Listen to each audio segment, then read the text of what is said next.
An update now on a story we first brought you on 11 Alive about a child desperate situation. The child is in a desperate need for a kidney, and the family is saying a local hospital is just standing in the way of getting this necessary transplant with the willing donor. That's the child's father. Naima Abdullah first reported on the story, and you have an update now on how that family is doing. Right, and this is a complicated story. The family says they've received hundreds of messages since we first reported on this story a few weeks ago. A complicated story where the father says he's denied a life-saving surgery to save his 2-year-old son who needs a kidney, a child born without both kidneys. Today, we took copies of emails and messages our newsroom received of people willing to step in and donate to 2-year-old AJ, whose blood type is O positive. Now, some of the letters express disappointment with Emory Hospital. The child's father, Anthony Dickerson, was arrested last month for violating his probation.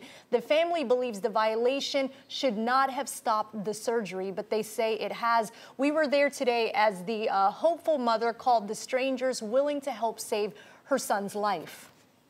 I didn't think a stranger would be like, oh, let me just give him a kidney. That's a big decision to give an organ. It blows my mind that they would deny, a child, especially something, a life-saving treatment. It does not deserve to be denied, especially when he has a donor that, is willing.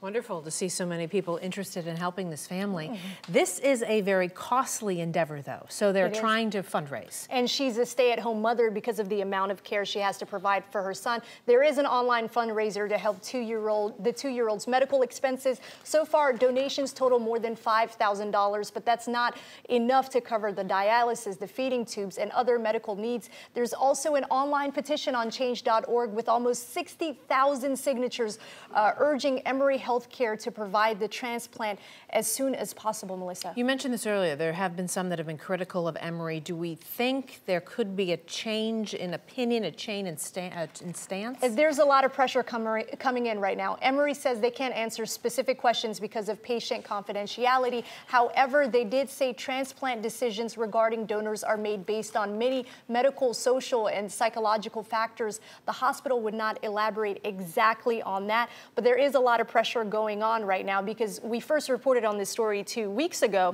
but it's gained national attention. The mom says she's interviewed with more than 20 news outlets since the incident, and just with all that attention online, she's hoping something will change. Well, it's a very complicated story. It's complicated because of the medical angle. It's complicated because of the probation angle, and then I understand they're also looking for some outside legal expertise. Right. With all these interviews, they want to move forward with the story, so they're hoping some attorney will come forward and give them some legal advice that can help them figure out exactly how to save this child's life. What are their legal rights in regards to the hospital's stance on this? And they're hoping that can kind of move the pace forward with the story. How critical is timing right now with that child?